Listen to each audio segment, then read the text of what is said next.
ายดีพี่น้องทักทายสบายดีมื้อนี้ทางโรงเรียนเฮามีงานกินเลี้ยงปีใหม่ลาว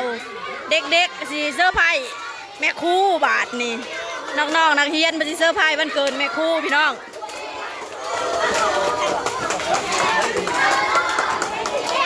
เทพไทยเจ้าคือเละแต่หัวถ่ายเด็ดแต่หัวปีเถอะลูกโดย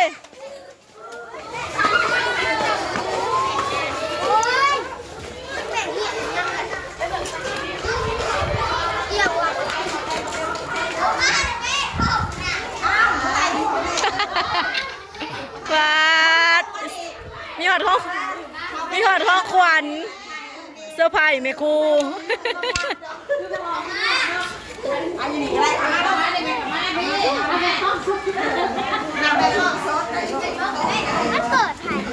มันเกิดแม่ครูเหรอมีเสื้อผือกเสื้อผ้าหูจักควมแต่แท้เนาะ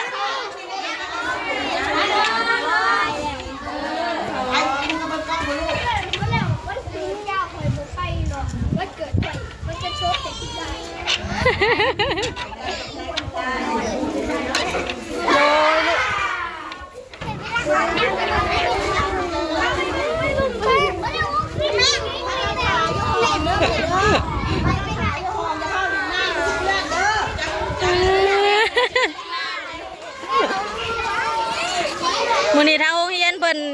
กินเลี้ยงปีใหม่ลาววันปีใหม่ลาวพี่น้องแล้วก็เพิ่นก็สิหยุดเลยเนาะหยุดเลยว่าซั่นหยุดสงกรานต์ประมาณ3มื้อนี่3วันนี่แหละพี่น้องมื้อนี้เด็กๆเพิ่นก็เตรียมน้ำอบน้ำหอมมาผูกแขนแล้วก็โฮดส่งขอบุญขอคุณนำครูอาจารย์เนาะเจ้าใครแค่มาครูจะบ่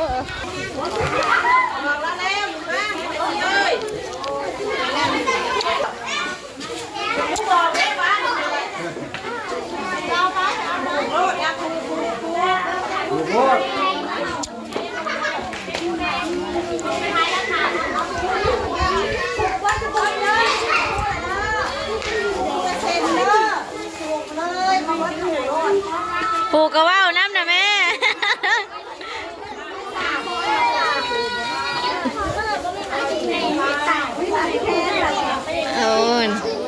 น้องนักเรียนมากันผูกแขนไว้พรให้แม่ครูพี่น้องเนื่องในโอกาสวันปีใหม่ลาวนี่อีพ่อเฮากะมานั่งนำเพราะว่าพ่อเฮากะเป็นอดีตอำนวยการโรงเรียนบ้านเฮาคือกันพี่น้องแสดงถึงความผู้บุญคุณอ้าวทาย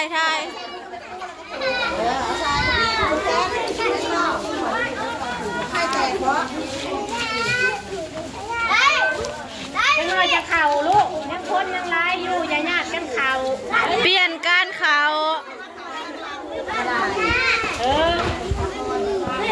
คนละหน่วยนั่งบ้านในไทยเอาคนละหน่วยก็ได้ตรงนี้วันส่งมา3 หน่วยไม่ส่งมา3 หน่วย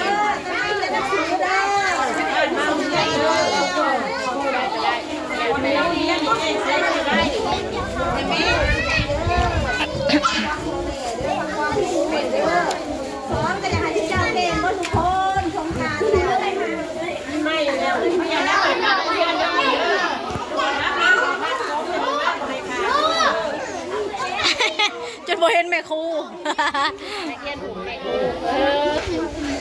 พ่อใหญ่ซีเราก็เป็นผู้การแล้วแม่ผูกให้พ่อใหญ่ซีเนี่ยเด้อพ่อใหญ่ซีเนี่ยเราก็เป็นผู้การเลยชาวันใหม่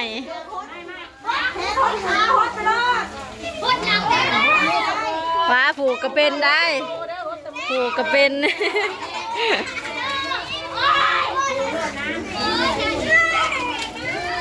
จะหน่อยจังเขาลูก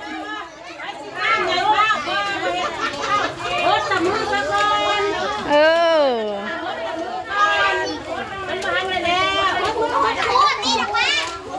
แม่ครูเอาตีนออกมา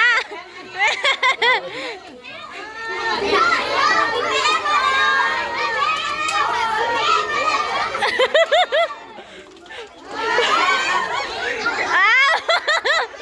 เอ็ดไปแล้ว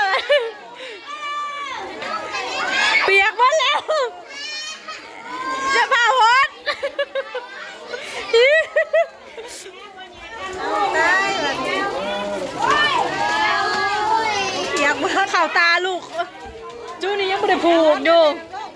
เอา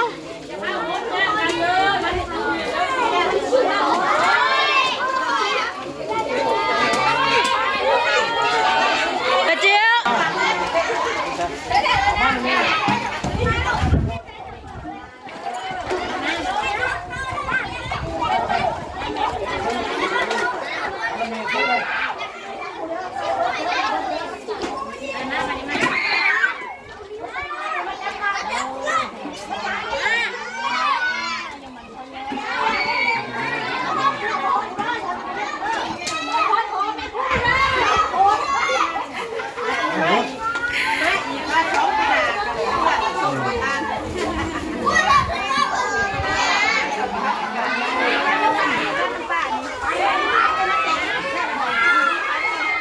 ถูกนี้จะข้าวแก้วข้าวแก้ว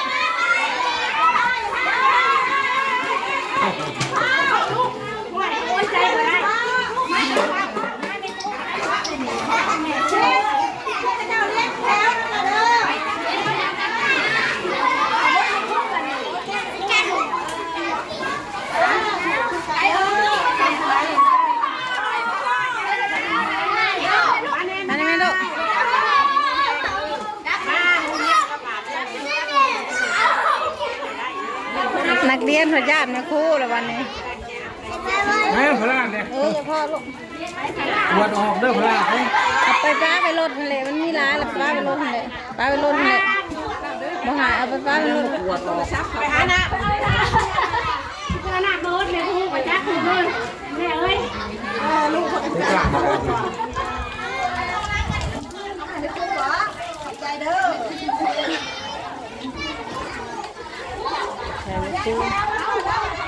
เอาพลาดไปทางนั้น ปวดพัดลมมันนี่เลยแห่ง ต่อแถวกำลังแจกลูกชิ้นแจกขนมบ่น้องลงไปช้าเลยไปต่อแถว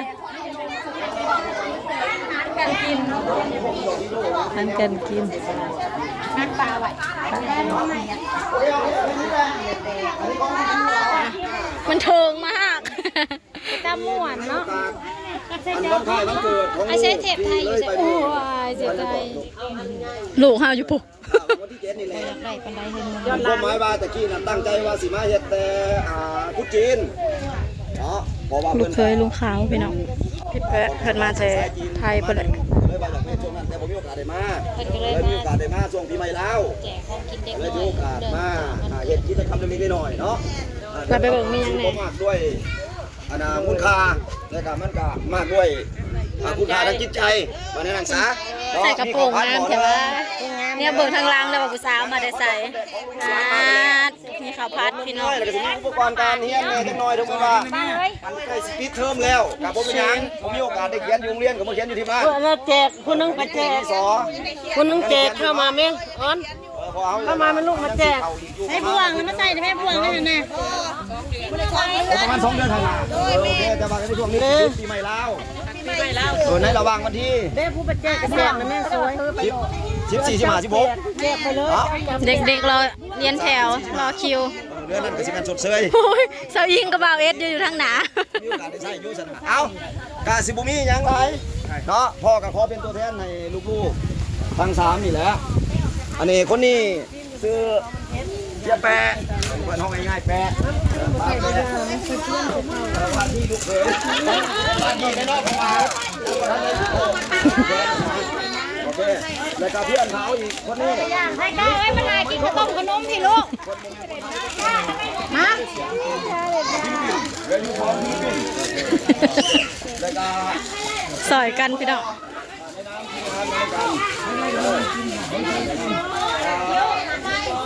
ลูกใครอ่ะ ลูกใคร ลูกใคร โอ้ยน้องมะนาวก็อยู่ ได้การได้การ โอ้ย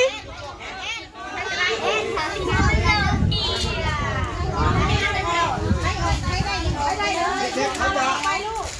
รับราคาเขาเลิกบอกโอ้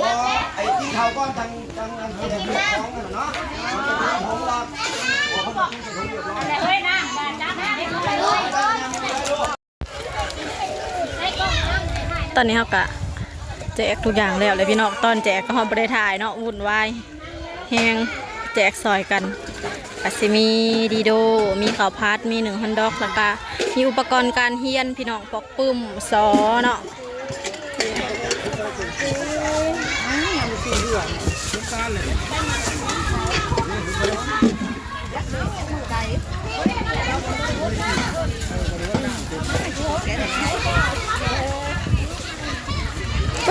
เละเทะขนาดเลยแต่ละคน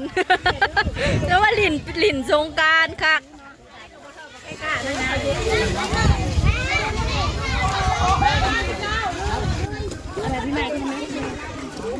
หุ่นลูกเฮา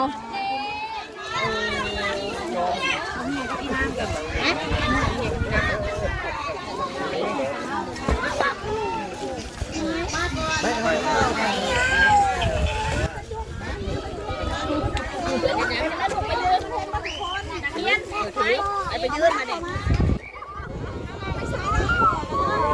ได้แล้วป่ะนี่ตากล้องน้ำถ่ายภาพนี่เด้อถ่ายแต่วิดีโออย่างเดียวเดี๋ยวจะเลื่อมมานะเมาพร้อมกันเด้อเดี๋ยวสินับถึง3แหละใครว่าสบายดีปีใหม่แล้ว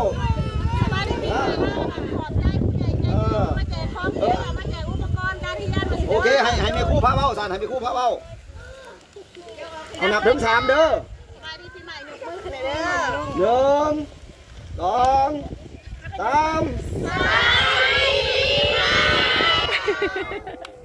ขอขอบใจผู้ใหญ่ใจดีเด้อที่มาแจกเขาพัดลูกซีดเขา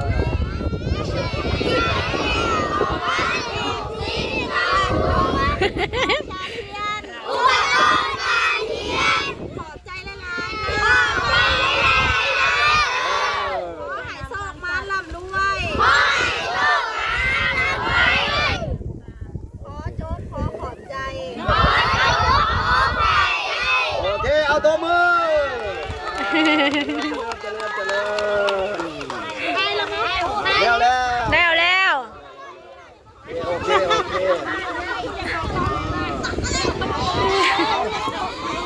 จบพี่ดีสบายดีปีใหม่สบายดีปีใหม่ลาวพี่น้อง อย่าพากันไปกันนะที่โคเรียนเด้อ เขาสิพากันลินน้ำแล้วบัดนี้นะ เขาสิพากันลินเขาสิปาร์ตี้น้ำหวาน